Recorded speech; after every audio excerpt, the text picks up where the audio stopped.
ابھی بلا تخیر خطاب کے لیے میں دعوت دیتا ہوں منادر اسلام جناب محترم مفتی مبشر احمد ربانی صاحب۔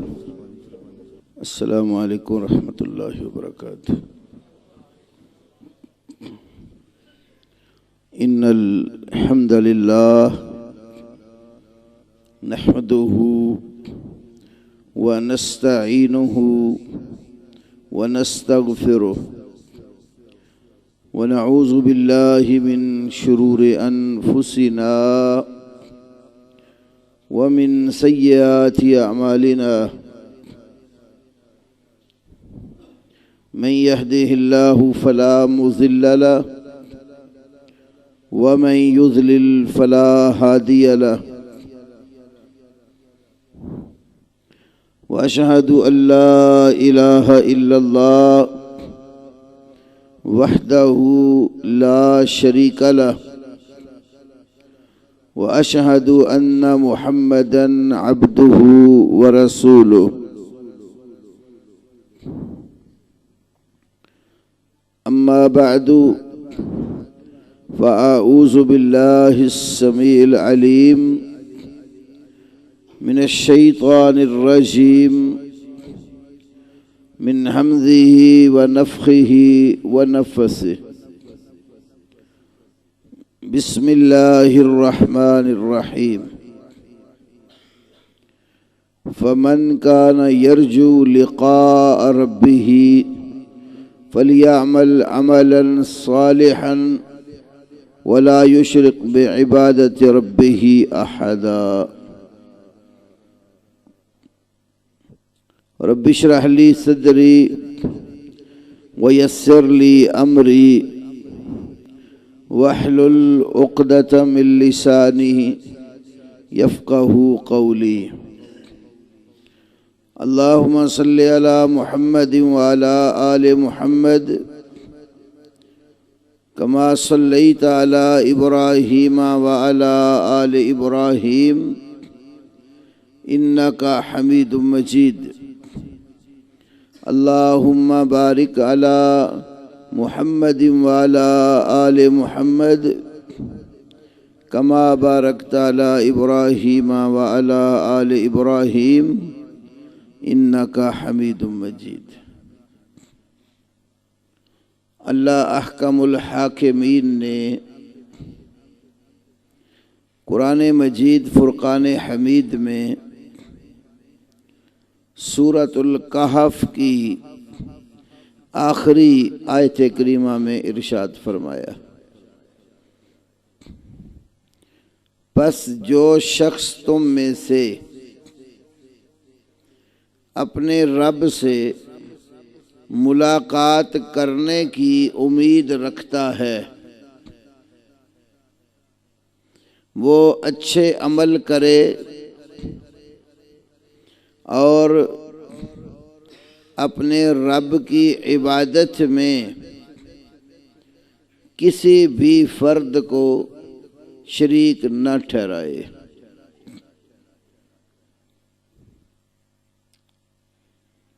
یہ دنیا کی زندگی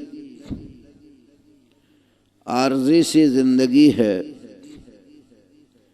یہاں پر کوئی بھی ہمیشہ رہنے کے لیے نہیں آیا، جو آیا اپنا مقررہ وقت پورا کر کے اس دار فانی سے رخصت ہو گیا۔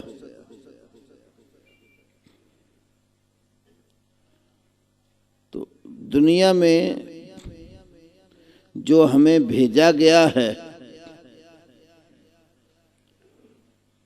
یہ دنیا دار العمل ہے، اس میں ہمیں اچھے عمل کرنے کے لیے اور رب العالمین کی عبادت خالص کرنے کے لیے بھیجا گیا ہے۔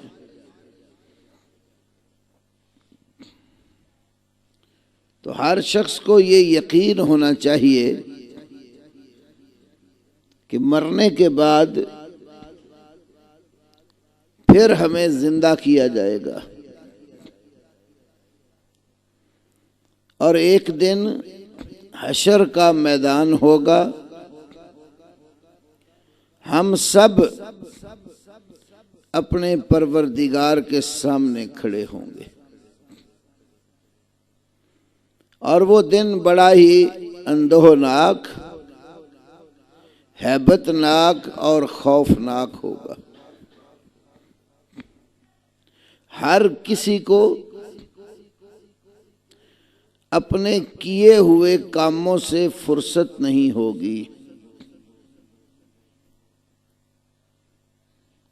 جو عمل کیے ہوں گے انہی میں گھرا ہوا ہوگا۔ اس دن کسی شخص کو اپنے والدین، بھائی بہن، اولاد، عزیز و اقارب و رشتہ دار، کسی کی کوئی پرواہ نہیں ہوگی،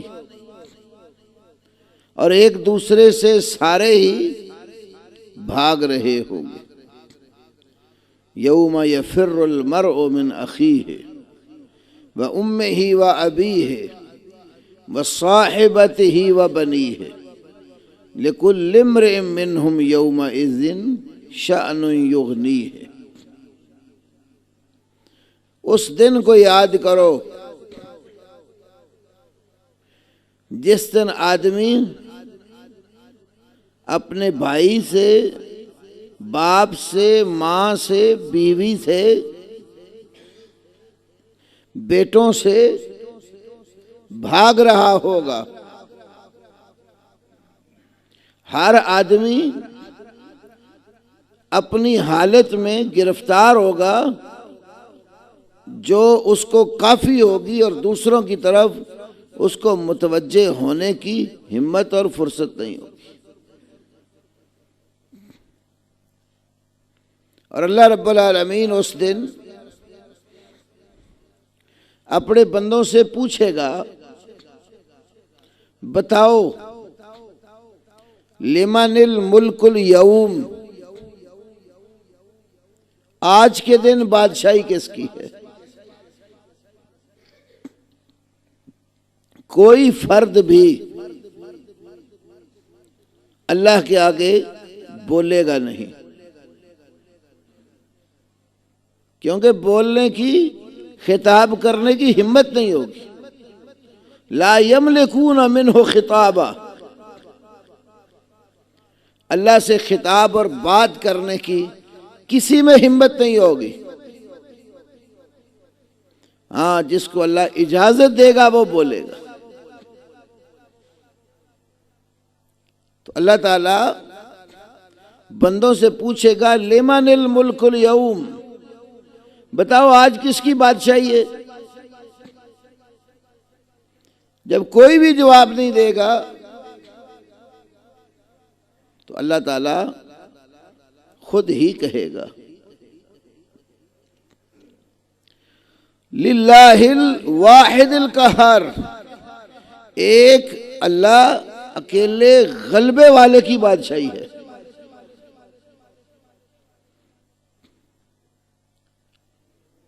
تو اس اللہ کے آگے کھڑے ہونے کی جب ہمت نہیں ہوگی تو اس دن کا خیال کرنا چاہیے۔ کوئی ہم ٹیلی فون پہ بات کر رہے ہیں، بھائی باہر جا کے بات کر لیں یا بند کریں، مجلس میں سارا رنگ ہی خراب کر دیتے۔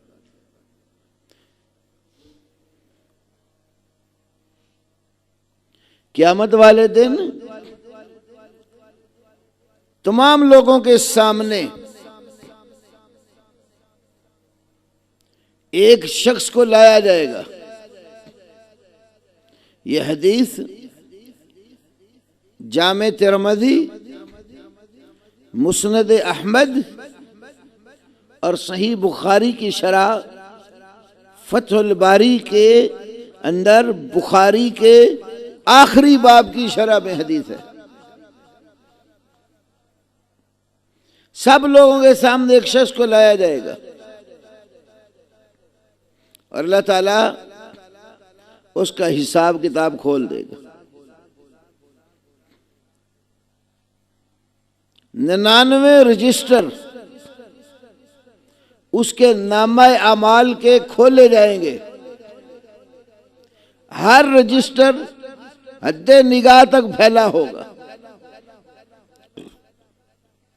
آپ ذرا نگاہ کی تیزی دیکھیں کتنی ہے۔ اب یوں تھوڑی سی نگاہ اوپر اٹھاتے ہیں آسمانوں تک پہنچ جاتی ہے۔ حد نگاہ تک 99 رجسٹر پھیلے ہوئے ہوں گے۔ تو اللہ تعالیٰ اس بندے سے کہے گا میرے بندے یہ دیکھ، ان رجسٹروں میں جو کوئی لکھا ہوا ہے یہ تیرا ہی کیا کرایا ہے۔ 99 رجسٹر سارے کے سارے گناہوں سے بھرے ہوئے ہوں گے، ان میں نیکی نام کی کوئی شے نہیں ہوگی۔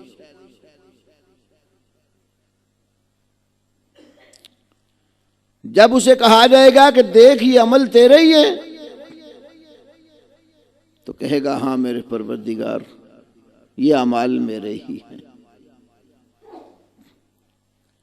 اللہ تعالیٰ اس کو کہے گا دیکھ ذرا کہیں میرے لکھنے والے کرامن کاتبین جو ہیں انہوں نے تیرے ساتھ کوئی زیادتی تو نہیں کی، کوئی ایسا عمل جو غلطی سے تیرے کھاتے میں درج ہو گیا ہو، دیکھ لے۔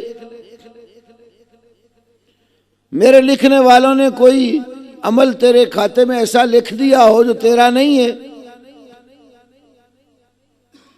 تو وہ کہے گا نہیں میرے رب یہ سارا کچھ میرا ہے۔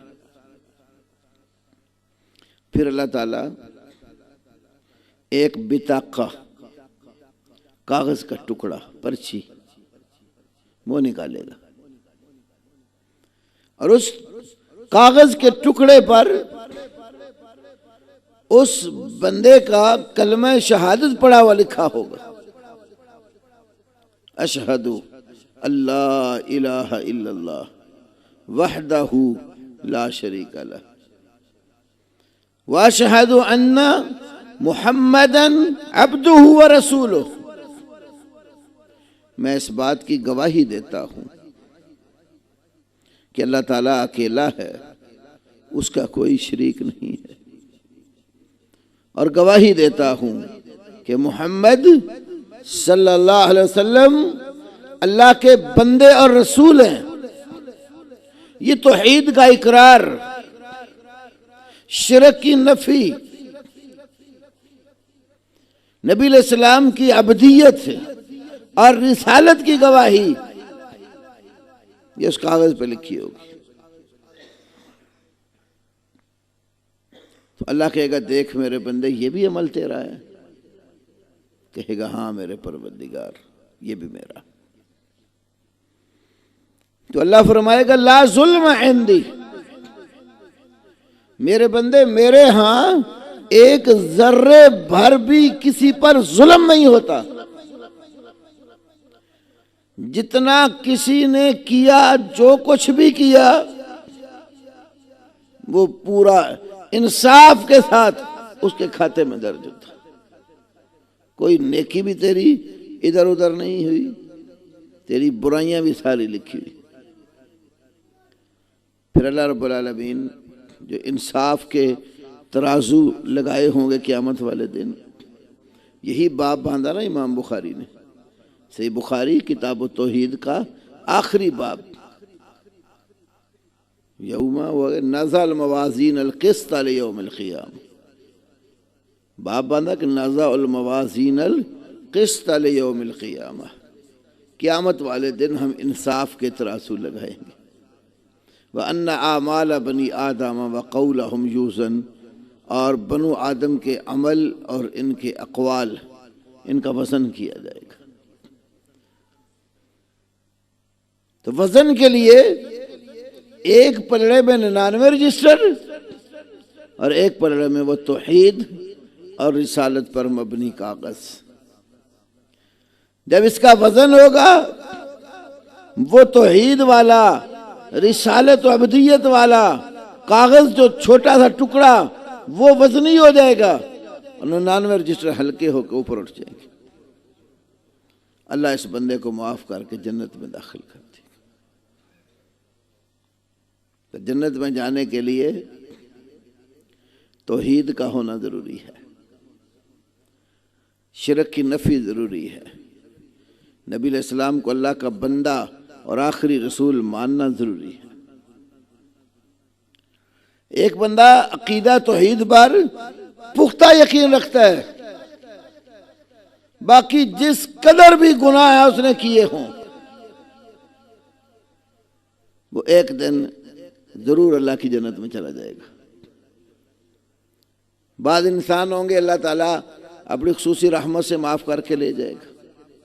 بعض انسانوں کے گناہوں کی معافی دنیا سے خود چلے گئے، پچھلے ان کے لوگوں نے ان کا طرف سے صدقہ دیا، ان کے لیے دعائیں کی، تو ان دعاؤں سے ان صدقات سے بھی اس کے گناہوں کا پلڑا ہلکا ہو جاتا. اور اگر کسی کے گناہ باقی ہوئے جہنم میں جائے گا، سزا بھگتے گا، لیکن توحید کا پلڑا مضبوط ہوگا تو سزا بھگت کے پھر نکال لیا جائے گا. کیونکہ رسول اللہ صلی اللہ علیہ وسلم نے فرمایا لِكُلِّ نَبِيٍّ دَعْوَةٌ مُسْتَجَابَةٌ فَعَجَّلَ كُلُّ نَبِيٍّ دَعْوَتَهُ. ہر نبی کی ایک دعا ضرور قبول ہوتی ہے اور ہر نبی نے اپنی وہ دعا اللہ سے دنیا میں جلدی مانگ لی ہے. وَاخْتَبَعْتُ دَعْوَتِي لِأُمَّتِي يَوْمَ الْقِيَامَةِ. میں نے اپنی دعا، وہ خاص دعا جو ہے اپنی امت کے لیے قیامت والے دن کے لیے چھپا کے رکھ دی ہے. فَهِيَ نَائِلَةٌ إِن شَاءَ اللَّهُ مَن مَاتَ مِنْ أُمَّتِي لَا يُشْرِكُ بِاللَّهِ شَيْئًا. میری وہ دعا ضرور قبول ہوگی اگر اللہ نے چاہا. کس کے حق میں؟ اس شخص کے حق میں میری امت میں سے جو اس حالت میں مرا اللہ کے ساتھ شرک نہیں کرتا ہوگا.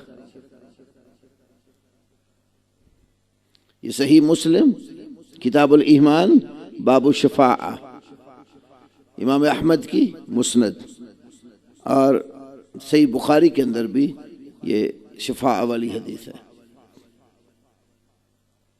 اس میں 2-3 باتیں سامنے آتی ہیں.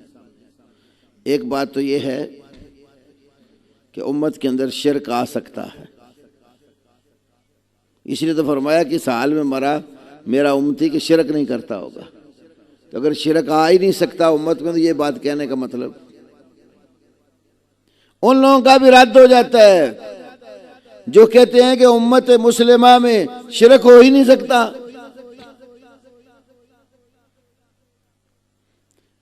اور اسی طرح یہ بات بھی معلوم ہوئی جو امت میں سے شرک کرتا ہوگا نبی علیہ السلام اس کی سفارش نہیں کریں گے. آپ سفارش اس کی کریں گے جو اہل توحید میں سے ہوگا، اللہ کے ساتھ شرک نہیں کرتا ہوگا، دوسرے کبیرہ گناہوں کی وجہ سے جہنم جا چکا ہوگا، اس کے حق میں آپ کی سفارش ہوگی. یہ صحیح مسلم میں شفاعت والی حدیث پر باب بھی یہی باندھا گیا ہے کہ اہل توحید کے لیے سفارش ہوگی، شرک والے لوگوں کے لیے سفارش نہیں ہے. تو سفارش کے ذریعے اللہ جہنم سے اس بندے کو بھی نکال لے گا جس کے اندر رائی برابر بھی ایمان ہوگا. اللہ نکال کے اس کو نہر حیات میں داخل کرے گا. صحیح بخاری میں ہے، وہ نہائے گا اس میں، وہ جہنم کی کالک اور سیاہیاں جو ہیں وہ اس کی ختم ہو جائیں گی اور صاف ستھرا ہو کر اللہ کی جنت میں چلا جائے گا۔ تو جنت میں جانے کے لیے شرک سے بچنا ضروری ہے۔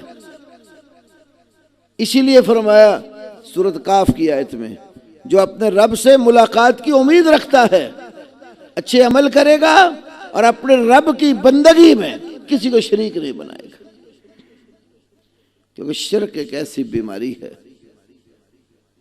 جس کے ساتھ بخشش نہیں ہوگی۔ اگر آپ کے دوسرے گناہ ہیں شرک کے سوا، وہ اللہ تعالیٰ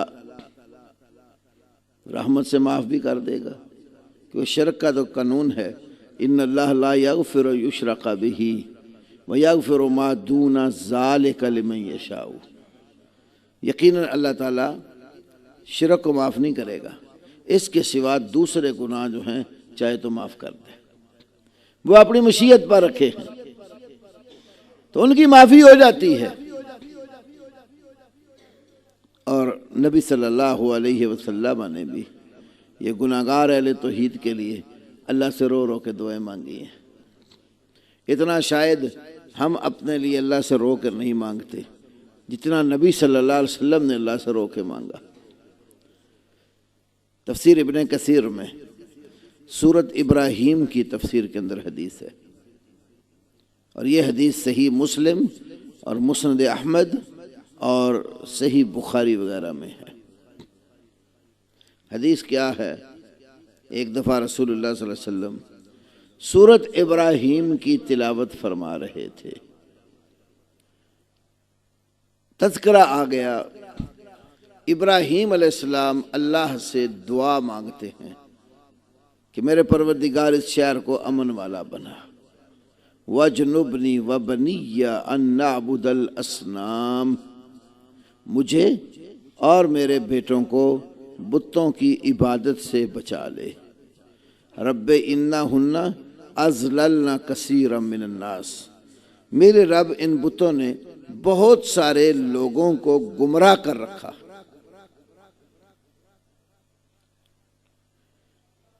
پھر فرماتے ہیں کہ فَمَن تَبِعَنِي فَإِنَّهُ مِنِّي، ابراہیم علیہ السلام کہتے ہیں کہ جس نے میری پیروی کر لی، جو میرے پیچھے چل پڑا، جو میرے نقش قدم پہ اتر آیا، وہ مجھ سے ہے۔ وَمَنْ عَصَانِي، اور جس نے میری نافرمانی کی۔ یہاں آگے نہیں فرمایا کہ یا اللہ تو اس کو عذاب دے دے، بلکہ کہا کہ تو بہت بڑا بخشنے والا مہربان ہے۔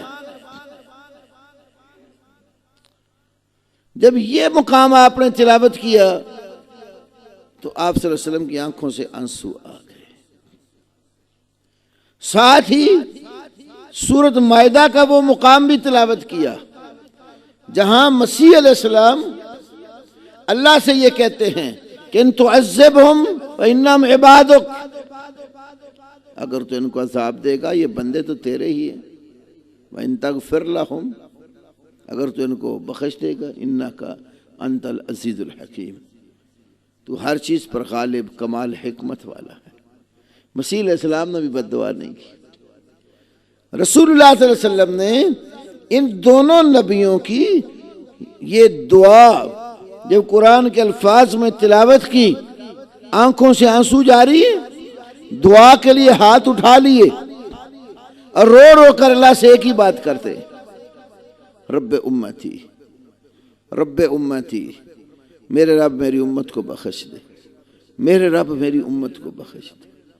یہی جملہ کہے جا رہے ہیں اور روئے جا رہے ہیں۔ مولانا ٹیک چھوڑ دے۔ رب امتی، رب امتی، اللہ رب العالمین کو یہ منظر بڑا ہی پسند آیا۔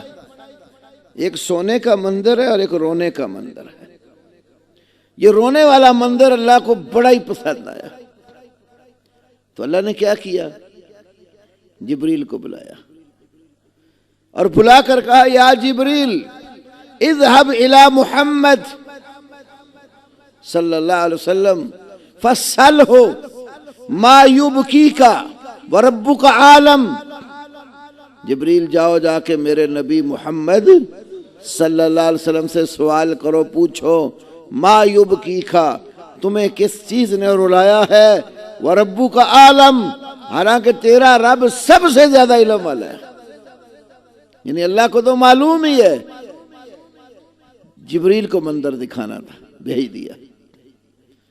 جبریل امین زمین پہ تشریف لائے، آ کر دیکھا کہ اللہ کے نبی محمد صلی اللہ علیہ وسلم دعا کے لیے ہاتھ اٹھائے ہوئے، آنکھوں سے آنسو جاری، رو رو کے یہی کہے جا رہے رب امتی رب امتی۔ تو آپ صلی اللہ علیہ وسلم کا یہ منظر دیکھ کر جبریل واپس چلے گئے، جا کر کہا میرے پروردگار وہ تو رو رو کر ایک ہی بات کہہ رہے ہیں کہ میری امت کو معاف کر دے۔ اللہ نے کہا جبریل دوبارہ جا،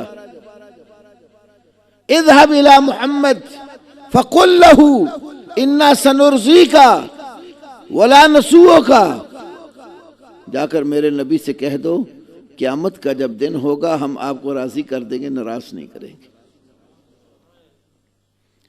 بخاری میں ہے آپ نے فرمایا جب قیامت کا دن ہوگا میرا رب مجھے حمد اور تعریف کے ایسے کلمات سکھائے گا جو آج مجھے پتہ نہیں ہے، اس دن سکھائے گا، اور وہ تعریفی کلمات لے کر اللہ سے میں اس کے آگے عرش کے نیچے سجدے میں سر رکھ دوں گا، اور اللہ تعالیٰ کا حمد و ثنا کے ساتھ بڑا لمبا سجدہ کریں گے،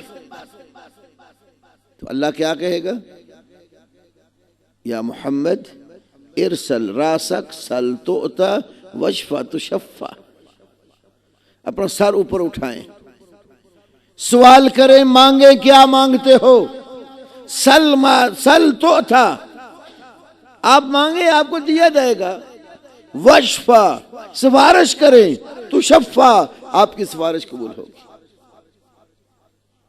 شفاعت کا بھی یہی صحیح اسلامی عقیدہ ہے کہ شفاعت وہ کرے گا جس کو اللہ اجازت دے گا۔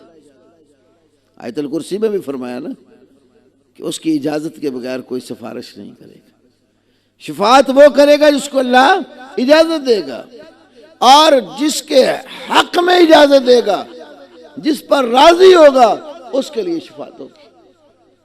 تو اللہ اپنے نبی کو اجازت دے گا، اشفا تشفا، سفارش کرو قبول کی جائے گی۔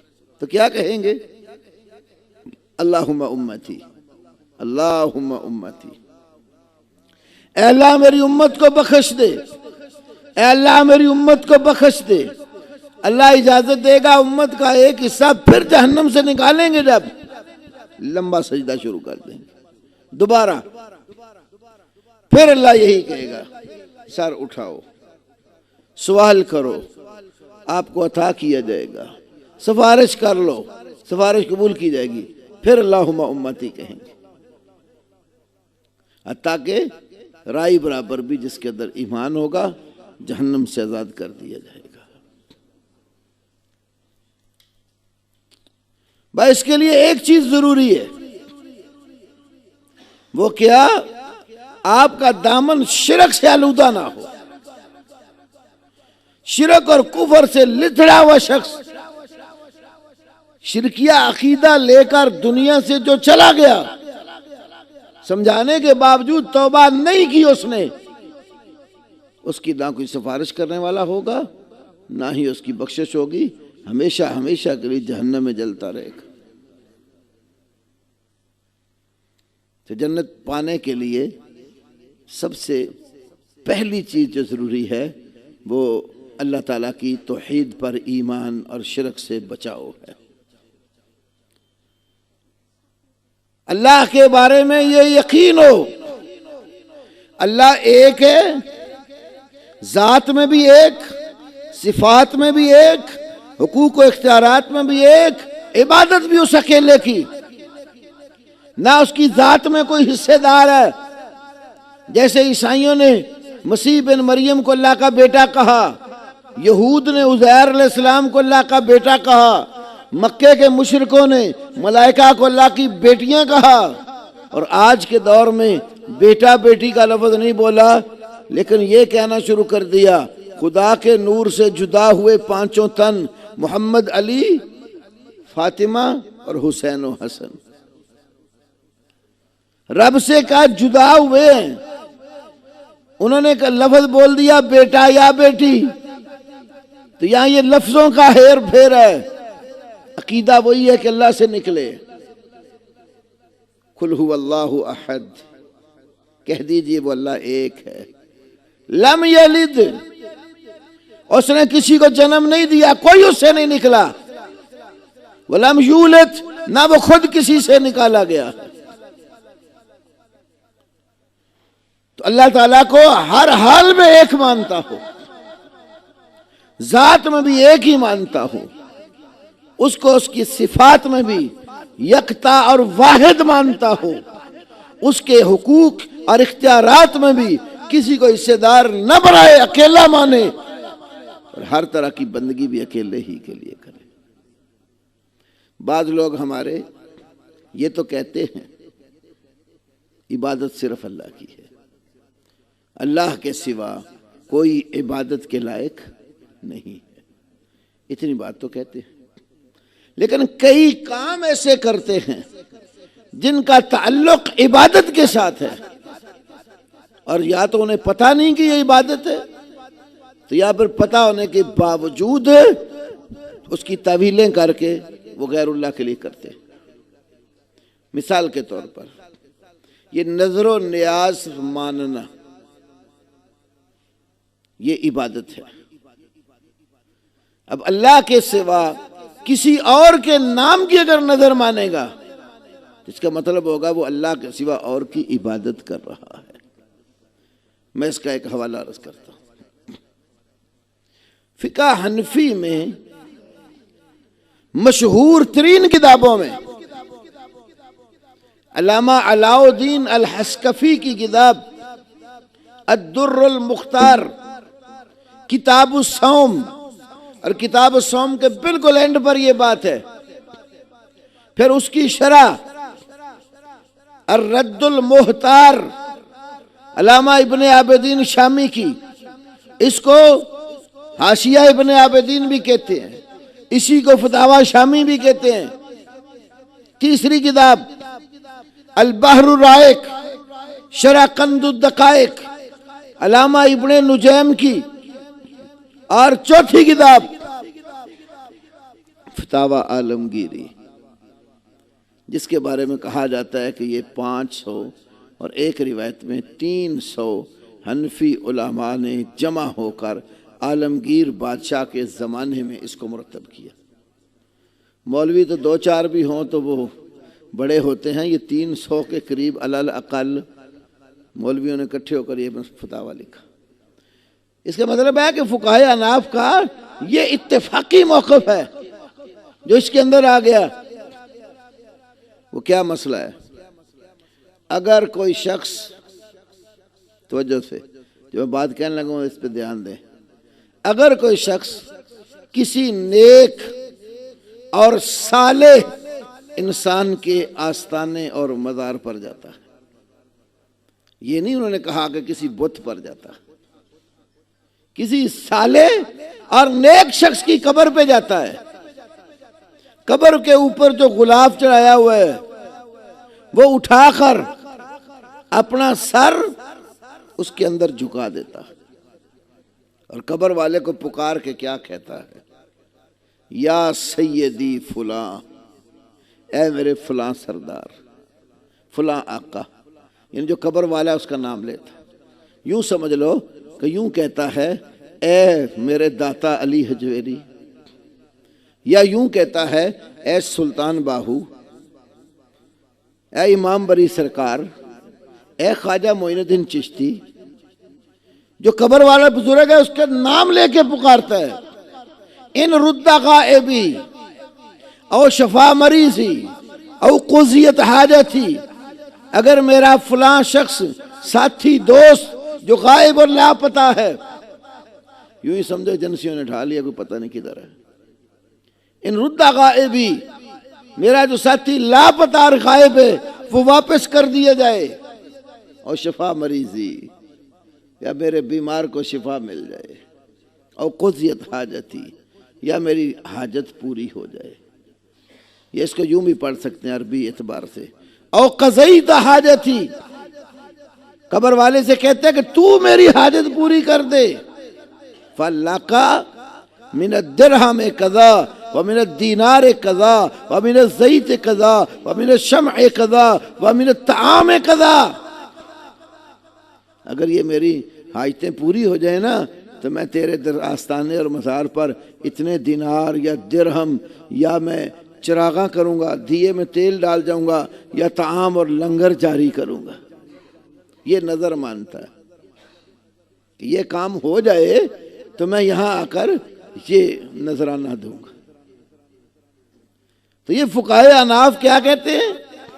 یہ نظر اس کی بالاتفاق بالاجماع باطل اور حرام ہے۔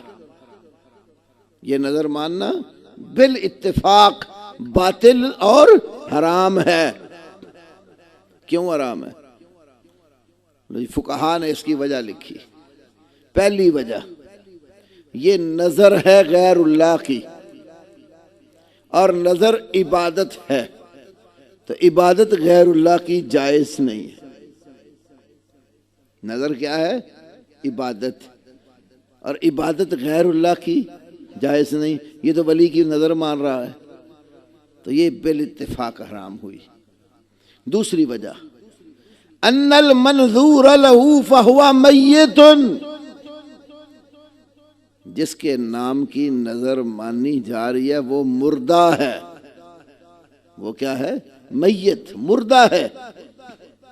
یہ تو ماننے کو تیار ہی نہیں ہوتے کوئی مرا بھی ہے کہ نہیں۔ کہتے ہیں وہ ایک جگہ سے دوسری جگہ منتقل ہو جاتا ہے، جگہ بدل لیتا ہے۔ اللہ کا ولی تو مرتا ہی نہیں ہے۔ یہ فقہائے احناف کہتے ہیں جس بزرگ کے نام کی تو نظر مان رہا ہے، ان المنظور لہ فہو میت، وہ میت اور مردہ ہے۔ وَأَنَّ الْمَيِّتَ لَا يَتَصَرَّفُ فِي الْأُمُورِ، مردے کو تو لوگوں کے کاموں میں تصرف کا حق ہی نہیں ہے۔ اور آخری بات کہتے ہیں وَاعْتِقَادُهُ ذَلِكَ كُفْرٌ، یہ اس کا عقیدہ رکھنا کہ میں بزرگوں کے نام کی نظر و نیاز دوں گا اور میرا یہ کام ہو جائے گا، یہ عقیدہ کفر ہے، اسلام نہیں ہے۔ تو عبادت کی کوئی بھی قسم اللہ کے سوا کسی اور کی نہیں ہے، تو نظر و نیاز بھی عبادات میں سے ہے۔ تو یہ اب نظر مانتے عام ہمارے لوگ بیچارے جاہل ہیں، پتہ نہیں ہے شریعت اور اسلام کا کہ نظر اللہ نیاز حسین، نظر اللہ نیاز حسین۔ یہ نظر تو مکے کے مشرک بھی مانتے تھے۔ 8واں پارہ کھول لیں، نظریں وہ چڑھاتے تھے جانوروں کی اور کھیتیوں کی۔ فصلیں، کھیت جب پک کے تیار ہوتے تھے نا تو کیا کرتے تھے؟ وہ اپنی کھیتی سے کچھ نظر کا حصہ نکالتے تھے اور اس کے 2 پھر حصے کرتے۔ ھذا للہ بزعمہم، اپنے باطل عقیدے کے مطابق کہتے ھذا للہ، یہ جو ڈیری ادھر ہم نے کر دی نا یہ اللہ کی ہے، وھذا لشرکائنا، یہ حصہ ہمارے شریکوں کا ہے، یہ اللہ کا، اور یہ اللہ کے ساتھ جو ہمارے حصے دار بنے نا ان کا ہے۔ اور جو حصے داروں کا ہوتا نا، قرآن کہتا ہے کہ وہ اللہ کے حصے کی طرف نہیں ملتا تھا، لیکن جو اللہ کا حصہ تھا اس کو ادھر ملا لیتے تھے۔ اللہ تو غنی ہے، اس کو تو ضرورت نہیں ہے، بابا جی کا ٹھیک ہے۔ تو ہمارے ہاں بھی ہے نا ایسے ہی۔ آپ دیکھیں نا، دودھ مارکیٹ میں بیچنا ہو نا تو پھر پانی ڈال لیتے ہیں۔ 11ویں شریف کے دودھ میں پانی کا قطرہ بھی نہیں ڈالیں گے کہ وہ بزرگوں کا ہے۔ ہمارے علاقے منڈی بہاؤدین میں ایک نور شاہ کا دربار ہے، رسول کالج کی طرف جائیں تو وہ بالکل نہروں کے قریب میں ہے۔ جہلم سے جو نہر آتی ہے قادر آباد براج میں چناب میں آ کر گرتی ہے نا، تو اس کے بالکل وہ پڑوس میں ہے۔ دودھ لے کر جاتے ہیں مٹی کے گھڑے میں خالص دودھ جانوروں کا دو کر اس میں ڈالتے ہیں، اوپر مٹی کا وہ ڈھکن لگا کے آٹے کے ساتھ اس کو بند کرتے ہیں اور وہاں چھوڑ کے آتے ہیں، گھڑا بھی واپس نہیں لاتے۔ تو اللہ کے لیے ڈنڈی مار لیتے ہیں، ماں سوا اللہ کے لیے ڈنڈی نہیں مارتے، یہ شرک کی نجاست ہے۔ اور اللہ کا تقاضا کیا ہے؟ اللہ کی خالص بندگی ہو۔ وما امروا الا ليعبدوا الله مخلصین لہ الدین، لوگوں کو یہی حکم دیا گیا ہے، خالص اللہ کی عبادت کرو، اللہ کی بندگی میں کسی کو حصے دار نہ بناؤ۔ تو قیامت والے دن کامیاب اور کامران ہونے کے لیے خالص اللہ کی عبادت کرنی چاہیے۔ تو اللہ کی عبادت میں اہم ترین عبادت نماز ہے، جس کے بارے میں آپ پہلے مجھ سے سن رہے تھے۔ اول ما یحاسب بہ العبد یوم القیامہ الصلاۃ، سب سے پہلے قیامت والے دن جس چیز کا حساب کتاب کیا جائے گا وہ نماز ہے۔ یعنی حقوق اللہ میں سے سب سے پہلے نماز کا حساب ہوگا۔ اور قرآن نے بتایا جب جنت والوں کو جنت میں بھیج دیا جائے گا اور پڑوس میں ہی جہنم والے جہنم میں جل رہے ہوں گے، جنتی جہنمیوں سے پوچھیں گے ما سلککم فی سقر، جہنم میں تمہیں کون سی چیز لے آئی ہے، تم یہاں جہنم میں کیوں جل رہے ہو؟ جواب کیا ملے گا؟ لم نک من المصلین، ہم نماز پڑھنے والے نہیں تھے۔ تو نماز نہ پڑھنے والا جہنم رسید ہو جائے گا۔ اور یہ بھی آپ سن چکے کہ نماز کا ترک یہ کفر ہے۔ امام احمد ابن حنبل اور محدثین کا ایک بہت بڑا گروہ ان کے ساتھ اس بات کا قائل ہے، جو شخص نماز بالکل نہیں پڑھتا وہ شخص کافر ہے، مر جائے اس کی نماز جنازہ نہیں پڑھی جائے گی، اس کو مسلمانوں کے قبرستان میں دفن نہیں کیا جائے گا، اور کوئی مسلمان اس کا عزیز رشتہ دار وارث نہیں ہوگا، اس کا حشر کفار جیسا ہوگا۔ قرآن کہتا ہے اقیموا الصلاۃ ولا تکونوا من المشرکین، نماز قائم کرو، مشرکوں میں سے نہ ہو جاؤ۔ اسے کہ مشرک اللہ کی عبادت نہیں کرتا، موحد اللہ کی عبادت کرتا ہے، اور اگر آپ عبادت ترک کر دیتے ہیں نماز تو آپ مشرکین میں سے ہو جائیں گے، اور مشرکین کے لیے قیامت والے دن نجات نہیں ہے۔ تو اقیموا الصلاۃ ولا تکونوا من المشرکین، اسی لیے صحابہ رضوان اللہ علیہم اجمعین اپنے چھوٹے چھوٹے بچوں کو بھی نماز کی تعلیم دیتے تھے اور اٹھا کر ساتھ مسجد میں لاتے تھے۔ صحیح بخاری وغیرہ میں کئی حدیثیں ہیں، آپ نماز پڑھا رہے ہوتے، پیچھے سے بچے کے رونے کی آواز آتی، عورتوں کی صف پیچھے ہوتی تھی، بچے کے رونے کی آواز آتی، نبی صلی اللہ علیہ وسلم نماز میں قرات مختصر کر دیتے تاکہ بچے کی ماں کو تکلیف نہ ہو، لیکن کبھی نہیں کہا عورتوں بچے روتے ہیں تو مسجد میں لے کر نہ آنا۔ ہمارے یہاں بچے مسجد میں آ کر تھوڑا بہت شور شرابہ بھی کریں تو لڑائی جھگڑے بن جاتے، ہمارے کئی بزرگ جلدی غصے میں آ جاتے ہیں۔ تو نبی صلی اللہ علیہ وسلم نے کبھی نہیں کہا کہ بچے روتے ہیں تو نہ لے کے آیا کرو، بلکہ آپ نے کیا کیا، بچے روئے تو اپنی قرات چھوٹی کر لی، نماز مختصر کر لی، وجہ یہ بتائی تاکہ بچے کی ماں کو تکلیف نہ ہو۔ اس کا مطلب ہے ماؤں کا حق ہے نماز پڑھنے کے لیے جماعت کا آنا چاہیں، بچے لانا چاہیں تو لا سکتی ہیں، کیونکہ بچے جب اپنے والدین کو نماز پڑھتے دیکھیں گے نا تو ان کا ماحول بن جائے گا، بڑے ہو کر وہ بھی سمجھیں گے کہ ہم نے نماز پڑھنی ہے، ہمارے ماں باپ مسجد میں جاتے تھے اور نماز پڑھتے تھے۔ اسلام مسجد میں رکھ کے تربیت کرتا ہے۔ تربیت کی ایک اور مثال دیتا ہوں، بخاری کی حدیث، صحابہ کرام اپنے چھوٹے بچوں کو روزے رکھواتے تھے جن کے ذمہ روزے نہیں تھے، جن کے ذمہ روزے نہیں ہوتے تھے نا، چھوٹے بچوں کو بھی روزے رکھواتے تھے اور ساتھ اٹھا کر مسجد میں لے آتے تھے۔ اور بچے کے ساتھ روئی کی ایک گٹھی بھی اٹھائی ہوتی. کیوں؟ بچہ جب روتا نا بھوک کی وجہ سے، کھانا طلب کرتا، تو اس کو کھانا نہیں دیتے تھے، اس کو روئی کے گٹھے کی گڑیا بنا کر دے دیتے تاکہ اس کے ساتھ کھیلتا رہے، اس کا روزہ پورا ہو جائے. حالانکہ اس کے ذمہ روزہ تو نہیں ہوتا تھا. حدیث میں آتا ہے بچوں کو روزوں کی عادت ڈالنے کے لیے ساتھ لاتے تھے. اسلام بچوں کی شروع سے ہی تربیت کرتا. وہ احکام جو بچوں پر فرض نہیں ہے ان کو عادت ڈالنے کے لیے سکھائے دیں. ایسی بچیوں کو بھی اسلامی آداب، اسلامی حجاب، اسلامی لباس شروع سے ہی پہنانا شروع کریں تاکہ ان کی عادت پڑ جائے. لیکن ہمارے ہاں کہتے ہیں چلو کوئی بات نہیں، بچی جو ہے وہ بالغ ہونے تک ٹھیک ہے، وہ پینٹ بھی پہنانا شروع کر دیتے، چست پجامے اور تنگ جو نا وہ جینز کی پینٹس. خیر ہے، کوئی بات نہیں، بچی ہے.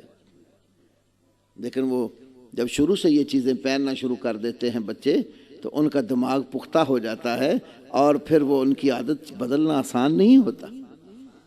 لیکن شروع سے اسلامی ماحول اگر دو گے تو بچے عبادات ماں باپ سے ہی سیکھتے ہیں. پہلی گود اور مدرسہ جو ہے وہ ماں باپ کے پاس ہی ہوتا ہے. اچھے ماحول میں جائیں گے تو اچھا سبق ملے گا، اور برے ماحول میں اولاد کو لے کر جاؤ گے تو برا ماحول آپ کی اولاد کو بھی بگاڑے گا، آپ کو بھی بگاڑے گا. تو اسلام نے شروع سے ہی بچوں کو سکھایا. نبی صلی اللہ علیہ وسلم رات کے وقت اٹھ کر جب نماز پڑھتے تھے تہجد، کئی چھوٹے بچے آپ کے ساتھ کھڑے ہوتے تھے. عبداللہ ابن عباس، انس بن مالک رضی اللہ تعالی عنہما. عبداللہ ابن عباس اپنی خالہ میمونہ ام المومنین رضی اللہ عنہا کے گھر اکثر آتے تھے اور کبھی ادھر ہی سو جاتے تھے. تو رات کو رسول اللہ صلی اللہ علیہ وسلم جب نماز کے لیے اٹھتے تھے نا تو یہ بھی اٹھ کر وضو کر کے ساتھ کھڑے ہو جاتے تھے. ایک دفعہ اٹھے، آپ وضو کیا، نماز کے لیے کھڑے ہوئے، ابن عباس بھی آ گئے اور آ کر کیا کیا، نبی علیہ السلام کے بائیں جانب کھڑے ہو گئے. آپ نے کان سے پکڑا، دائیں طرف کر دیا، کیونکہ دائیں طرف مقتدی ہوتا ہے اور بائیں طرف امام ہوتا ہے. امام خطابی نے لکھا ہے کہ اکیلا بندہ نماز پڑھ رہا ہو نا، کوئی دوسرا آ جائے ساتھ مل جائے تو وہیں سے جماعت شروع ہو جاتی، ورنہ نبی علیہ السلام ابن عباس کو اسی طرح ہی کھڑا رہنے دیتے، اپنی پڑھتے رہتے. پکڑ کر دائیں طرف کھڑا کرنے کا مطلب یہ تھا یہ مقتدی بن گیا اور میں امام ہوں. اور دوسرا مسئلہ معلوم ہوا کہ بچوں کو تربیت ہوتی ہے ساتھ نماز میں کھڑا کرنے کے لیے. تو یہ نماز کی عادت شروع سے ہی ڈالے. جو ہی آپ کے بچے شعور والے، سمجھ بوجھ والے ہو جائے، اسلام کے احکام سکھانا شروع کر. یہ ابن عباس رضی اللہ تعالیٰ عنہما ایک دن رات کو خالہ کے گھر ہی تھے تو نبی صلی اللہ علیہ وسلم قضائے حاجت کے لیے بیت الخلاء میں گئے. ابن عباس چھوٹے تھے، انہوں نے دیکھا کہ رسول اللہ صلی اللہ علیہ وسلم حاجت کے لیے بیت الخلاء گئے. کیا کیا انہوں نے؟ برتن بھرا پانی کا، ایک بیت الخلاء کے باہر رکھ کے چلے گئے. نبی صلی اللہ علیہ وسلم جب قضائے حاجت سے فارغ ہوئے، دیکھا کسی نے باہر بھی پانی کا برتن بھر کے رکھ دیا ہے. آپ نے گھر والوں سے پوچھا بھئی یہ برتن کس نے رکھا؟ آپ کے گھر والوں نے بتایا کہ وہ ابن عباس جو ہے نا چھوٹے بچے، وہ بھر کے رکھ گئے ہیں. نبی علیہ السلام نے دیکھا بچے میں شعور ہے، اس کو اتنا تو پتہ لگ گیا نا کہ قضائے حاجت کے لیے جو جاتا ہے اس کو پانی کی ضرورت ہوتی ہے، تو اس نے پانی کا برتن بھر کے باہر رکھا. اسی موقع پر دعا کی. کیا دعا فرمائی؟ اللہم علمہ الکتاب وفقہہ فی الدین. اے اللہ عبداللہ ابن عباس کو کتاب کا علم سکھا اور دین کی سمجھ بوجھ دے. ہمارے بچے تھوڑے بہت سیانے ہو تو ہمارا کیا رویہ اور کیا فکر ہوتی ہے؟ یہ بڑا ہوگا نا، یہ انگلش میڈیم سکول میں جائے گا، بیکن ہاؤس میں پڑھے گا، یہ فلانے سکول میں جائے گا. ہماری فکر اس کے متعلق دنیا کی بڑھتی چلی جاتی ہے اور جو کسی کام کا نہیں سمجھتے نا، چلو پکڑو اس کو مسجد میں لے جاؤ، قاری صاحب کے حوالے کرو، اور تو اس کو آتا جاتا کچھ نہیں، چلو قرآن کے 2 سپارے یاد کر لیں۔ قرآن کی تعلیم کو معمولی سمجھا ہوا ہے اور دنیا کی تعلیم کو سب سے آگے رکھا ہوا ہے۔ ابن عباس کا یہ واقعہ اس بات کا درس دیتا ہے کہ اپنے بچوں کو جب آپ دیکھیں کہ ان کے اندر شعور پیدا ہو چکا ہے، ان کے اندر کوئی سمجھ بوجھ ابھر رہی ہے، ان کو اللہ کی شریعت کا سبق سکھاؤ، انہیں قرآن کا سبق دو، انہیں سنت کا سبق دو، کتاب و سنت کی تعلیم اور دین کی فقاہت کے لیے ان کو منتخب کرو۔ اور یہ دعا اتنی رنگ لائی ابن عباس کی جو اللہ کے نبی نے ان کے حق میں کی۔ ابن عباس بڑے ہو کر قرآن کے مفسر بنے اور وہ مشکل مقامات حل کرتے تھے جو کئی کبار صحابہ کے ذہن میں بھی نہیں ہوتے تھے۔ صحیح بخاری میں ہے حضرت عمر رضی اللہ تعالی عنہ جب مجلس مشاورت بلاتے، صحابہ کو، کبار صحابہ کو میٹنگ کے لیے جمع کرتے، اس میں عبداللہ ابن عباس کو بھی بلاتے تھے۔ یہ چھوٹے صحابی اور وہ باقی بڑے صحابہ۔ عبد الرحمن ابن عوف رضی اللہ عنہ عشرہ مبشرہ میں سے ہے نا، اپنے دور کے بڑے عظیم تاجر تھے، جس کے پاس پیسہ بھی ہو، معاشرے میں بڑا اس کا مقام بھی ہو، تو اس کو بھی محسوس ہوتا ہے کہ یہ دوسرا ایک چھوٹا بچہ آ گیا تو میری اولاد کیوں نہیں آ سکتی۔ ہوتا ہے کہ نہیں مالدار لوگوں کو، غریبوں کو دیکھ کر تو وہ مالدار بھی حرکت میں آتے ہیں کہ ہمارے بچے کیوں نہیں آ سکتے۔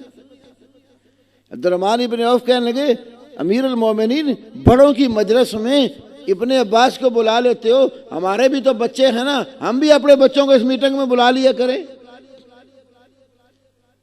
امیر المومنین عمر رضی اللہ عنہ فرماتے ہیں عبد الرحمن تمہیں پتہ ہی ہے میں کیوں بلاتا ہوں۔ پھر پوچھا ابن عباس یہ بتاؤ، جب اذا جاء نصر اللہ والفتح یہ سورت نازل ہوئی ہے، اس سورت کے نازل ہونے پر تمہیں کیا مسئلہ سمجھ آیا تھا؟ ابن عباس نے فرمایا اس سورت میں اللہ نے نبی علیہ السلام کی وفات کی خبر دی ہے۔ آپ بتائیں سورہ نصر میں کوئی لفظ ہے کہ اللہ کے نبی کو موت آئے گی؟ ابن عباس کہتے ہیں کہ اس سورت میں اللہ نے نبی علیہ السلام کی وفات کی خبر دی ہے۔ حضرت عمر فرماتے ہیں مجھے بھی یہ سمجھ آ گئی تھی، اس لیے جب اللہ کی مدد آتی ہے، اسلام چاروں طرف غالب ہو جاتا ہے اور لوگ فوج در فوج دین میں داخل ہوتے ہیں، پیغمبر کی ڈیوٹی پوری ہو جاتی ہے، تو سمجھے کہ اب آپ کی ڈیوٹی پوری ہو گئی، اللہ نے آپ کو تسبیح و استغفار کا، حمد و ثنا کا حکم دے دیا ہے، اب آپ جانے والے ہیں۔ یہ سوال پوچھ کر ابن عباس کی برتری بڑے صحابہ کے سامنے ظاہر کی۔ اور جس وقت خوارج کا گروہ پیدا ہوا جنہوں نے قرآن کی آیتیں پڑھ کر حضرت علی رضی اللہ عنہ اور ان کے ساتھیوں کو اور امیر معاویہ رضی اللہ عنہ اور ان کے ساتھیوں کو کافر کہنا شروع کیا تھا قرآن پڑھ کر، جب دونوں صلح کرنے لگے نا تو طے پایا کہ دونوں کی طرف سے ایک ایک بندہ فیصلہ کرنے والا ہوگا، 2 حکم مقرر کر لیتے ہیں، وہ جو فیصلہ کریں گے دونوں پارٹیوں کو منظور ہوگا۔ ایک گروہ پیدا ہو گیا، انہوں نے کہا اچھا اب تم بندوں کا حکم چھوڑ کر، اللہ کا حکم چھوڑ کر بندوں کا حکم مانو گے؟ ان الحکم الا للہ، حکم تو صرف اللہ کا ہی ہے، لہذا اب اللہ کے سوا بندوں کا حکم مان کے نہ علی مسلمان رہے نہ معاویہ مسلمان رہے۔ کتنا بڑا فتنہ تھا، صحابہ کو کافر کہنے والے۔ تو اس فتنے کے علاج کے لیے کس کا انتخاب ہوا؟ حضرت علی نے عبداللہ ابن عباس کو بھیجا ان خارجیوں سے بات کرنے کے لیے۔ ابن عباس رضی اللہ عنہ رسول اللہ کی دعا کا نتیجہ، مستدرک حاکم، سنن کبریٰ بہقی اور امام نسائی کی خصائص علی میں حدیث ہے، ابن عباس پھر جا کر انہوں نے ان لوگوں سے گفتگو کی اور ان کو چپ کرایا۔ وہ ایک لمبی بحث ہے، میں ادھر نہیں جانا چاہتا، میرا بتانے کا مقصد صرف اتنا ہے کہ چھوٹے تھے شعور دیکھ کر اللہ کے نبی نے قرآن فہمی کی دعا کی۔ تو اگر ہم اپنے بچوں کی شروع سے ہی قرآن پر تربیت کریں گے، ہمارے بچے نمازی بنیں گے، ہمارے بچے روزے رکھنے والے ہوں گے، ہماری بیٹیاں پردہ کرنے والی ہوں گی، دین سیکھنے والی ہوں گی، دین کے اوپر چلنے والی ہوں گی۔ اور اگر بچپن سے ہی تربیت صحیح نہ کی، اپنے ہاتھوں سے بگاڑ لیا، بڑے ہو کر خود بھی گمراہ ہوں گے، آپ کے لیے بھی ذلت اور تباہی کا باعث بن جائیں گے۔ تو ابتدا سے ہی بچوں کو نماز کی تعلیم دو، یہ اہم ترین عبادت ہے، اور قیامت والے دن پہلا سوال حقوق اللہ میں سے اللہ کی عبادت نماز کا ہوگا۔ بین العبد و بین الکفر ترک الصلاۃ، ایک روایت میں بین العبد والکفر والشرک ترک الصلاۃ، بندے اور کفر و شرک میں فرق کرنا یہ نماز چھوڑنا، نماز چھوڑتا ہے تو کفر و شرک کرتا۔ نماز کی بہت بڑی اہمیت۔ ایک حدیث ہے، جو بندہ نماز کی حفاظت نہیں نہ کرتا اس کا حشر فرعون، حامان، قارون اور ابی بن خلف کے ساتھ ہوگا۔ فرعون، حامان، قارون اور ابی بن خلف۔ امام ابن القیم رحمۃ اللہ علیہ نے اپنی کتاب الصلاۃ وحکم تارکہا، نماز اور نماز چھوڑنے والے کا حکم، یہ کتاب لکھی امام ابن القیم نے، الصلاۃ وحکم تارکہا۔ اپنی کتاب کے اندر یہ حدیث لا کرنا ایک بڑی ہی عظیم بات کہی۔ نماز جو ہم لوگ چھوڑ دیتے ہیں نا، تو نماز چھوڑنے کے کچھ اسباب ہوتے ہیں، کس وجہ سے نماز چھوڑی۔ انہوں نے اس حدیث کے تحت ایک نقطہ لکھا ہے، اس حدیث میں اشارہ ہے نماز کے 4 بڑے اسباب کی طرف۔ 4 بڑے اسباب ہیں جن کی وجہ سے لوگ نماز چھوڑ دیتے ہیں۔ ایک سبب، کسی شخص کو کسی ملک کی بادشاہی مل جائے، حکومت مل جائے، صدر پاکستان مثلاً بن جائے، یا وزیر اعظم بن جائے، اور وزارت اور صدارت اس کو نماز سے روک لیتے ہیں۔ وہ وزیر کے نشے میں اور صدر ہونے کے نشے میں اپنی منوانا شروع کر دیتا ہے، پروردگار کی عبادت چھوڑ دیتا۔ اگر کوئی شخص کسی ملک کا بڑا عہدیدار ہو کر نماز چھوڑتا ہے، اس کا حشر فرعون کے ساتھ ہوگا، جو مصر کا بادشاہ بنا ہوا تھا اور اپنی عبادت کرواتا تھا، اللہ کی نہیں کرتا تھا۔ دوسرے نمبر پر بڑا حکمران تو نہیں ہے، لیکن اس حکمران کا وزیر ہے، کسی شعبے کی وزارت مل گئی، یا ملک کو صوبوں میں تقسیم کیا تھا، کسی صوبے کی اس کو وزارت مل گئی، وزیر اعلیٰ بن گیا، یا باقی بڑے وزراء میں سے کسی شعبے کا وزیر بن گیا، اور یہ وزارت اس کو نماز سے روکتی۔ وزیر بن گیا، چودھری بن گیا، بڑا پورے صوبے کا ہی خادم اعلیٰ ہو کر نماز نہ پڑھے، تو حشر کس کے ساتھ ہوگا؟ حامان کے ساتھ، جو فرعون کا وزیر تھا۔ اور اگر دولت اتنی زیادہ آ گئی ہے، دنیا کا مال و متاع بہت اکٹھا کرتا ہے، مال و متاع زیادہ آ گیا، اس کے نشے میں بہک گیا اور اللہ کی بندگی سے دور ہو گیا، دولت نے کسی کو، تجارت نے نماز سے روکا، تو سمجھو قارون کا ساتھی ہے، جس کے خزانہ کی چابیاں ہی اونٹوں کا ایک بہت بڑا جو نا وہ قافلہ اٹھایا کرتا تھا۔ اور چلو اتنے اونچے لیول کا نہیں تو کسی قوم کا لیڈر اور سردار اور چودھری یا کونسلر سمجھ لو، آج کے دور میں پنچایت کا کوئی بڑا چودھری سمجھ لو، جرگے کا بڑا آدمی سمجھ لو، وہ ہو کر نماز سے رک جاتا ہے، تو ابی بن خلف کا ساتھی ہوگا جو اپنی قوم کا لیڈر تھا۔ تو یہ عہدے، یہ دنیا کی تجارتیں، یہ دنیا کے مال و زر بندے کو اللہ کی عبادت سے روکتے ہیں۔ اگر نماز نہیں پڑھتے ان عہدوں کے اوپر آ کر، تو سمجھو ان گندے لوگوں کا ساتھی ہوں گے۔ تو اللہ رب العالمین کے ہاں کامیاب اور کامران ہونے کے لیے توحید کا عقیدہ پختہ کر کے اللہ اکیلے کی بندگی کرنے والا اور اسی کی 5 ٹائم نماز پڑھنے والا ہو۔ یہ مسجد کیوں بنائی جاتی ہے؟ مسجد عبادت کے لیے بنائی جاتی ہے۔ صحیح مسلم ہے، ایک بندہ مسجد کے کونے میں آ کر پیشاب کرنے لگ گیا، صحابہ نے ڈانٹا، اس کو گھورا، تو نبی صلی اللہ علیہ وسلم نے دیکھا کہ اس کو ڈانٹ رہے ہیں، اب ٹھہرو، اس کو پیشاب کرنے دو۔ جب اس نے پیشاب کر لی، حاجت پوری کر لی، صحابہ کو تو حکم دیا کہ پانی کا ایک ڈول بھرو، جیسے پیشاب کیا اس کے اوپر بہا دو، اور اس کو بلا لیا، اور بلا کر کیا سمجھایا؟ اللہ کے بندے، ان المساجد لم تبنى لہذا، مسجدیں جو ہے نا وہ پیشاب گاہ نہیں ہے، عبادت والی جگہ میں آ کر پیشاب نہیں کرتے۔ ہمارے ایک بہت ہی غلط ایک جملہ رائج ہو گیا، کوئی نماز پڑھنے مسجد میں آئے نہ آئے، اب لیٹرینیں بن گئی ہیں نا، تو قریب میں کاروبار کرنے والے دکاندار حضرات، جب اس کو حاجت ہوتی ہے اٹھتے کدھر جا رہے؟ مسجد جا رہے، کیا کرنے؟ پیشاب کرنے۔ وہ پیشاب اور حاجت کرنے کے لیے مسجد کی لیٹرینوں میں آتا ہے، عبادت کے لیے نہیں آتا۔ یہ بڑی ہی ایک غلط قسم کی سمجھو رسم یا رواج چل نکلا، حاجت کرنی ہو، پیشاب کرنا تو مسجد دوڑ کے آ جاتا ہے۔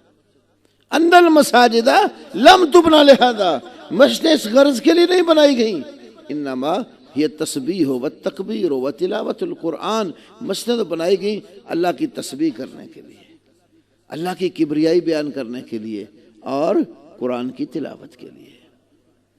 نماز میں کتنی بار اللہ کی کبریائی بیان کرتا، 4 رکعتی نماز میں 22 مرتبہ اللہ کی کبریائی بیان کرتا، اونچ نیچ پر اللہ اکبر اللہ اکبر، نماز شروع کی اللہ اکبر، رکوع گیا اللہ اکبر، سجدے میں گیا اللہ اکبر، اٹھا اللہ اکبر، پھر گیا پھر اللہ اکبر، 4 رکعتی نماز میں 22 تکبیریں کہتا، بار بار اللہ کی کبریائی بیان کرتا ہے کہ اللہ سب سے بڑا تو ہے، کبر اور بڑائی تیرے لائق ہے، میں تو تیرا گناہگار اور عاجز بندہ ہوں، کبر میرے لائق نہیں ہے، میں تو تیرے آگے جھکنے والا ہوں۔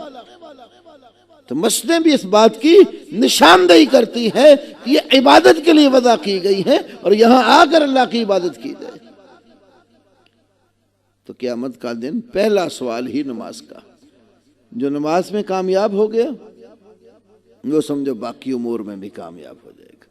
قد افلح من تزکا وذکر اسم ربہ فصلی۔ ہر جمعے سنتے ہیں نا، خطیب صاحب جب جمعہ پڑھاتے ہیں اور سنت میں اگر تلاوت کرتے ہیں تو جمعے کی پہلی رکعت میں سبح اسم ربک الاعلی سورت پڑھتے ہیں، تو سورت الاعلی کے آخر میں کیا ہے؟ قد افلح من تزکا، یقیناً وہ شخص کامیاب ہو گیا جس نے تزکیہ اور طہارت اختیار کر لی، وذکر اسم ربہ، تزکیہ اور پاکیزگی اختیار کی، وذکر اسم ربہ، اپنے رب کا نام لیا، فصلی، تو نماز پڑھی، تو نماز پڑھنے والا کامیاب ہے۔ 18ویں پارے کے شروع میں فرمایا قد افلح المؤمنون الذین هم فی صلاتهم خاشعون، یقیناً وہ ایمان والے کامیاب ہیں جو اپنی نمازوں میں عاجزی اور انکساری کرتے ہیں۔ عجز اور انکساری یہ بندے کا وصف ہے، اللہ عجز اور انکساری سے پاک اور مبرہ ہے۔ عاجز ہونا بندے کا وصف ہے، اللہ کا وصف نہیں ہے، کیونکہ اللہ نقص اور کمزوری سے پاک اور مبرہ ہے۔ کبریائی اور بڑائی اس کے لیے ہے، کبر اس کا وصف ہے، قہار ہونا اس کی صفت ہے، جبار ہونا اس کی صفت ہے، ذوالجلال والاکرام ہونا اس کا وصف ہے، اور بندے کا وصف عاجزی اور انکساری ہے۔ تو جو عاجز بن کے اللہ کے آگے جھک جاتا ہے اللہ اس کو کامیاب کرتا ہے، اور یہ مثل مشہور ہے، پھل اسی درخت کو لگتا ہے جو جھک جاتا ہے، جس کے اندر نرمی ہوتی ہے، جس کے اندر عاجزی ہوتی ہے۔ لیکن درختوں میں بعض درخت بالکل سیدھے اکڑے ہوئے، ان کے اندر نرمی نہیں ہوتی ہے، صنوبر کا درخت ہوتا۔ تو جس وقت ہوا اندھیری چلتی ہے نا، وہ جو سیدھے درخت ہیں جن کے اندر بالکل لچک نہیں ہوتی، کھڑے رہتے ہیں، آندھی جب تیز آتی ہے تو ان کو اکھاڑ کے جڑوں سے دور پھینک دیتی ہے، ٹوٹ جاتے ہیں۔ لیکن جس درخت کے اندر لچک ہوتی ہے، نرمی ہوتی ہے، آندھی اور طوفان جب آتے ہیں، دائیں طرف سے آندھی آ رہی ہے، بائیں طرف جھک گئے، بائیں طرف سے ہواؤں کے تھپیڑے پڑے، دائیں طرف جھک گئے، جو آندھی چلے گی اپنی جگہ پہ پھر سیدھے کھڑے ہو گئے۔ یہ نرمی جس کے اندر آ جاتی ہے، تو کئی دفعہ مشکلات، پریشانیاں، کفار کی طرف سے پھیلائے ہوئے جال اور چالیں مسلمانوں کے لیے آتی ہیں، تو مومن جب نرم اور عاجزی والا ہوتا ہے نا، تو ایک طرف سے اگر مشکلات کے تھپیڑے پڑتے ہیں تو وہ تھوڑا سا دوسری طرف جھک جاتا ہے، ادھر سے مشکلات آتی ہیں ادھر جھک جاتا ہے، جب مشکلات نکل جاتی ہیں سیدھا اپنی لائن پہ کھڑے ہو کے پھر اپنا کام شروع کر دیتا ہے۔ ایسا مومن کامیاب ہے۔ قد افلح المؤمنون الذین هم فی صلاتهم خاشعون، عاجزی والے مومن کامیاب ہے، اور عاجزی نماز کے اندر اللہ کے آگے جھک کر کرنے والے ہوں۔ جب بھی مشکل آتی، پریشانی آتی، پھر بھی نماز کی طرف ہی لوٹتے۔ ابو داؤد میں حدیث ہے اذا حضبہ امر کان یصلی رکعتین، نبی علیہ السلام کو جب بھی کوئی مشکل مرحلہ پیش آتا تھا آپ نماز پڑھا کرتے تھے، 2 رکعت نماز ادا کر کے اللہ کے آگے جھک کر اپنی مشکل کا حل نکالتے تھے۔ تو نماز ہماری مشکلات کا حل بھی ہے۔ اللہ کے آگے جھکنے کے لیے ہم آتے نہیں، نماز ہم پڑھتے نہیں، پھر کہتے مولوی صاحب میرے تو کاروبار ہی ڈاؤن ہو رہا ہے، کاروبار میں برکت کوئی نہیں ہے، ہماری تجارت جو ہے نا وہ خراب ہوئے جا رہی ہے۔ بھئی اللہ کے حقوق ادا نہیں کرتا، اللہ کے آگے جھکتا نہیں ہے، دنیا کی فکر لگی ہوئی، اور یہ دنیا کی فکر جس شخص کو کھا جائے گی سمجھو وہ تباہ اور برباد ہو گیا۔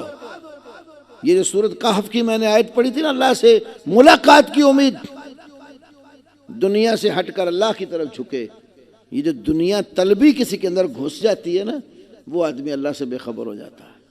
اللہ نے سورۃ تکاثر میں ذکر کیا، الہاکم التکاثر حتی زرتم المقابر، ایک دوسرے کے مقابلے میں دنیا کے مال و زر کی کثرت نے تمہیں اتنا غافل کر دیا کہ تم قبروں میں جا پہنچے۔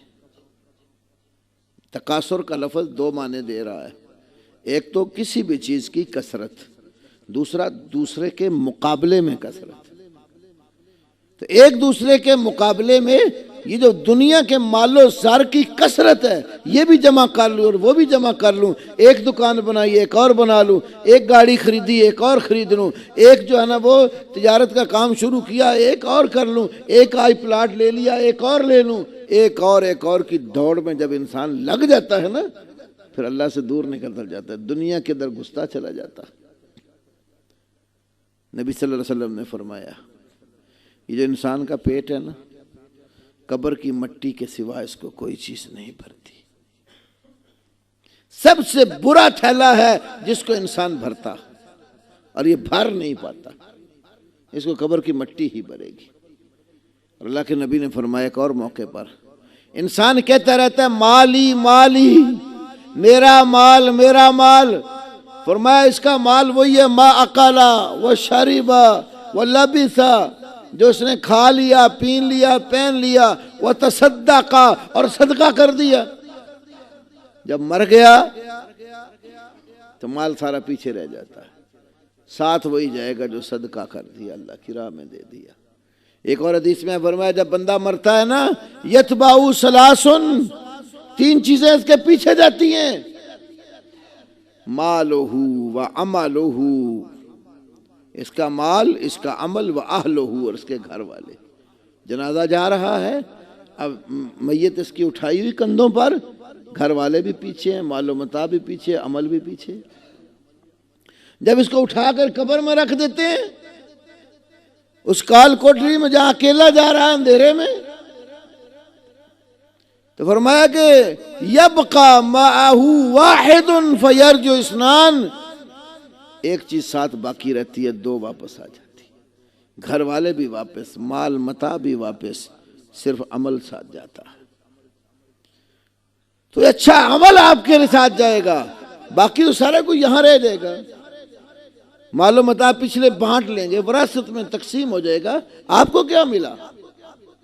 وہی ملا جو دنیا میں کھا پی کر پہن کر اپنی ذات پہ لگا لیا، یا آخرت کے لیے صدقہ کر کے آگے بھیج دیا۔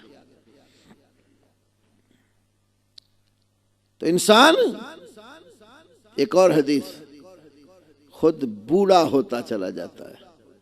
فرمایا یحرم ابن آدم ویشب فی اسنان، آدم کا بیٹا انتہائی بوڑھا ہوتا چلا جاتا ہے، 2 چیزیں اس بوڑھے بندے میں جوان ہو رہی ہوتی ہیں، یہ بوڑھا اگر قبر کی طرف جا رہا ہے اور اس کے اندر دو چیزیں جوان اور پل بڑھ رہی ہوتی ہیں، الحرص والعمل۔ حرص دنیا کی لالچ، اور العمل آرزو تمنا، نت نئی خواہش، بستر مرگ پر بھی لیٹا ہے، خواہشات جوان ہو رہی ہیں اور اس خواہشات کو پانے کے لیے حرص بڑھتی چلی جا رہی ہے۔ قبر پہ یہ بستر مرگ پر لیٹے ہوئے بھی تمنا بڑھتی ہے، فلاں بھی بنا لوں، یہ بھی بنا لوں، وہ بھی بنا لوں، پھر اس کو پورا کرنے کے لیے لالچ لگ جاتی ہے، حریص ہو جاتا ہے، اس کو چاہنے پانے کے لیے پوری تگ و دو کرنے کی کوشش کرتا۔ تو بوڑھا ہے، دو چیزیں جوان ہیں۔ تو یہ جو دنیا طلبی ہے نا، یہ بندے کو تباہ کر دیتی ہے۔ دنیا کماؤ، ضرور کماؤ، حلال کماؤ، اور اپنے دنیا کا مقصد نہ اس کو بنا لو۔ مقصد اللہ کی بندگی، اللہ کی عبادت۔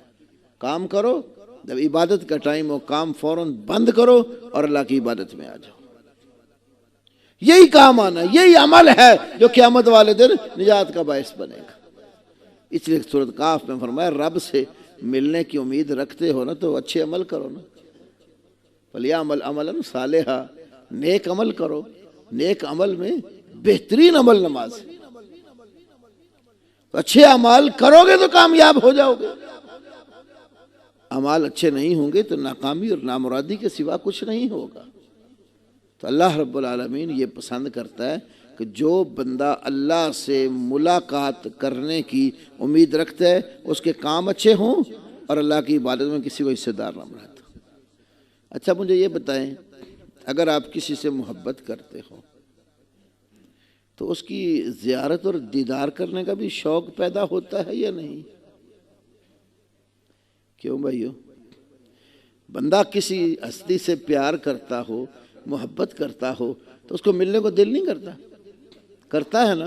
تو اس کو پانے کے لیے پھر کتنی تگ و دو کرتے ہیں ہم۔ جو کچھ پاس ہوتا ہے نا، سب کچھ ختم ہو جائے، مجھے میرا محبوب مل جائے۔ تو اللہ تعالیٰ کی محبت میں اگر ہم سچے ہوں تو پھر کوشش ہوتی ہے نا، ہونی چاہیے کہ اللہ کا دیدار ہو، اور ایمان والوں کو، توحید والوں کو اللہ کا دیدار ہوگا۔ دنیا میں اللہ تعالیٰ کسی کو نظر نہیں آتا۔ موسیٰ علیہ السلام نے اللہ کی زیارت کرنے کی اور دیکھنے کی تمنا کی۔ اللہ نے کہا میرے موسیٰ تم دیکھ نہیں سکتے، لیکن جب موسیٰ علیہ السلام نے اللہ سے بات کی تو فرمایا پھر پہاڑ کو دیکھ۔ اللہ نے پہاڑ پر تجلی فرمائی تو موسیٰ علیہ السلام بے ہوش ہو کر گر پڑے، فلما تجلی ربہ خر موسیٰ صاعقا۔ دنیا میں رب کسی کو نظر نہیں آتا، لیکن اہل الحدیث اہل السنہ کا یہ پکا عقیدہ اور ایمان ہے، قیامت والے دن اہل توحید سے اللہ ضرور ملے گا اور زیارت کرائے گا۔ متواتر روایات ہیں، نبی صلی اللہ علیہ وسلم نے فرمایا، عقائد کی کتابوں میں تفصیل سے بات ہے، آپ نے فرمایا جب قیامت کا دن ہوگا نا تم اپنے رب کو دیکھو گے، انکم سترون ربکم، تم اپنے رب کو دیکھو گے۔ پھر آپ نے بتایا کہ جب چاند نکلتا ہے نا، 14ویں کا چاند چڑھا ہوا ہو، ہر بندہ اپنے گھر میں اپنی جگہ پر رہ کر اس کو آسانی سے دیکھ سکتا ہے۔ کوئی آپس میں مڈ بھیڑ دھکم پیل کرنی پڑتی ہے؟ ہر بندہ اپنے گھر، راستے میں، چھت پہ، جہاں بھی ہے، 14ویں کا چاند نکلا ہو تو دیکھ سکتا ہے۔ فرمایا تم جنت میں ایمان والے اپنے رب کو اپنی جگہ پر رہ کر اسی طرح بالکل نمایاں دیکھو گے۔ تو اللہ سے ملاقات کرنے کی امید اور اس کے دیدار کا شوق اپنے اندر پیدا کرو، اور وہ اچھے عمل اور عقیدہ توحید کے ساتھ ہے۔ ایک آخری دعا عرض کرتا ہوں، ترمذی میں حدیث ہے، نبی صلی اللہ علیہ وسلم اللہ سے ایک دعا مانگتے تھے، اللہم بعلمک الغیب وقدرتک علی الخلق احینی ما علمت الحیات خیرا لی وتوفنی اذا علمت الوفات خیرا لی۔ اے اللہ، بعلمک الغیب، تیرے علم غیب کے ذریعے، وقدرتک علی الخلق، مخلوق پر تیری کامل قدرت کے ذریعے میں تجھ سے سوال کرتا ہوں۔ یعنی اللہ کو وسیلہ دے رہے ہیں اللہ کی صفتوں کا، یہ غیب کا علم اللہ کا وصف ہے، مخلوقات کے اوپر قدرت کاملہ اللہ کا وصف ہے، تو وسیلہ دے کر اللہ کی قدرتوں کا، صفتوں کا کیا کہتے ہیں؟ اگر میرے لیے زندہ رہنا بہتر ہے تو مجھے زندہ رکھ، اور جس وقت مر جانا بہتر ہو اس وقت موت دینا۔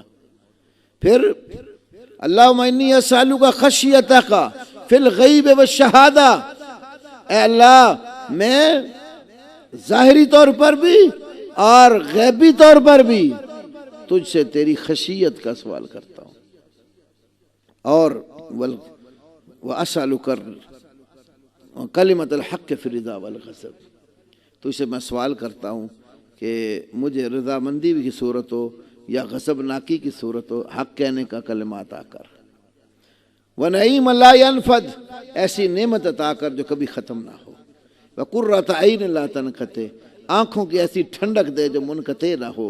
وَالرِّضَا بَعْدَ الْقَضَاءِ، یا اللہ جب تیری قضاء آ جائے تو اس پر مجھے راضی رہنے کا تو اسے سوال کرتا ہوں۔ پھر اگلی بات جو میں بیان کرنا چاہتا ہوں، اللہم انی اسألک برد العیش بعد الموت، اے اللہ مرنے کے بعد، موت کے بعد ٹھنڈک پانے کا سوال تو اسے کرتا ہوں، میری موت آئے تو اگلی مجھے ٹھنڈک نصیب ہو۔ وَلَذَّةَ النَّظْرِ إِلَىٰ وَجْهِكَ، یا اللہ تیرے چہرے کو دیکھنے کی جو لذت اور سرور ہے نا وہ مجھے عطا کر۔ وَالشَّوْقَ إِلَىٰ لِقَائِكَ، یا اللہ تجھ سے مانگتا ہوں اپنی ملاقات کا شوق میرے اندر پیدا کر دے۔ کتنا بڑا سوال ہے کہ یا اللہ تیرے چہرے کی لذت اور تیری ملاقات کا شوق، یہ میں تجھ سے مانگتا ہوں۔ تو اللہ سے دعا کیا کرو۔ تشہد کی حالت میں درود شریف کے بعد یہ دعا یاد کر لو، حسن المسلم میں بھی ہے، جن بھائیوں کے بعد دعاؤں کی کتاب حسن المسلم ہے نا، اس میں یہ دعا موجود ہے، یہ مانگا کرو۔ یہ اللہ کی ملاقات، اس کی زیارت، اس کا دیدار اور اس کو دیکھنے کی جو آنکھوں کی لذت ہے نا، اس کا سوال ہے اس میں۔ تو اللہ کی ملاقات کا شوق بھی پیدا کرنا ہے، اور وہ پیدا کرنا کس طرح ہے؟ اچھے عمل کر کے، نمازیں پڑھ کے، روزے رکھ کر، عبادات کی پابندی کر کے، نوافل کی ترغیب اور شوق رکھ کر، اور اللہ رب العالمین کی بندگی میں بلا کسی جو ہے نا وہ شرکت غیر، خالص خلوص اختیار کرتے ہوئے اس کے ساتھ کسی کو حصے دار نہ بنایا جائے۔ اللہ رب العالمین مجھے اور آپ کو سب بھائیوں کو صحیح معنوں میں کتاب و سنت پر عمل کی توفیق دے۔ اللہ کفر و شرک سے محفوظ رکھے۔ اللہ ہمیں اور ہمارے گھر والوں کو، بیوی بچوں کو نماز کا پابند بنائے، اور ترک صلاۃ سے اللہ محفوظ رکھے۔ وآخر دعوانا الحمد للہ رب العالمین۔